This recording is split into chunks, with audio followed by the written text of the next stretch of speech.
अगर आप भी चाहते हैं आर रिकॉर्ड के ऑडियो वीडियो सबसे पहले आप तक पहुंचे तो चैनल को सब्सक्राइब जरूर करें और साथ में बेल आइकन दबाना ना भूलें।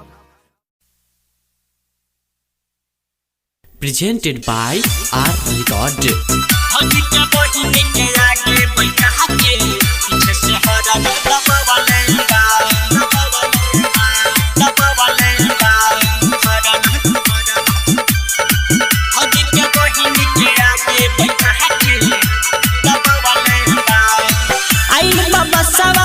चारी सौ सत्तवा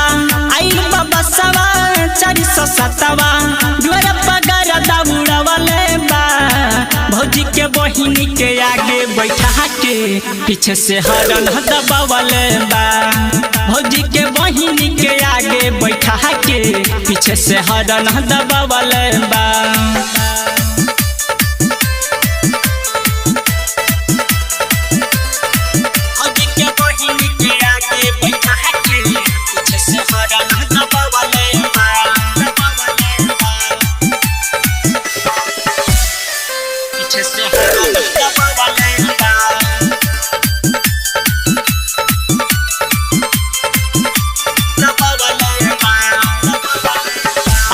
देख गहना चढ़ावे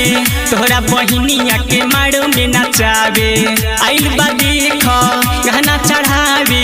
तोहरा बहिनिया के मारो में नचावे मानो ना बाहाउरे छिटे लोग चाहाउरे मानो ना बाहाउरे छिटे लोग चाहाउरे लाजे के पर्दा हटवले बा भौजी के बहिनी के आगे बैठा के पीछे से हरन दबावले बा भौजी के बहिनी के आगे बैठा के पीछे से हरन दबावले बा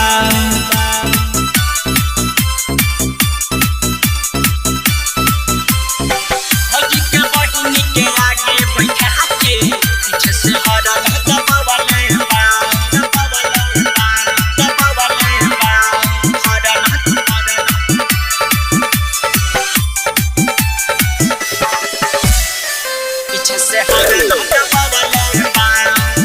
म्यूजिक बाय मुन्ना राज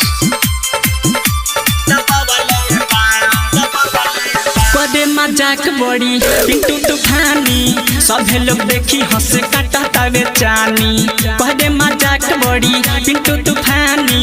सभे लोग हंसी देखी काटतावे चानी राम कुमार देखी तोहे कुंवारा हो मुन्ना राजीव देखी तोहे कुंवारा हो मौका के फायदा उठावले बा भौजी के बहिनी के आगे बैठा के पीछे से हरन दबावले बा भौजी के बहिनी के आगे बैठा के पीछे से हरन दबावले बा राज स्टूडियो स्टेशन रोड सुगौली।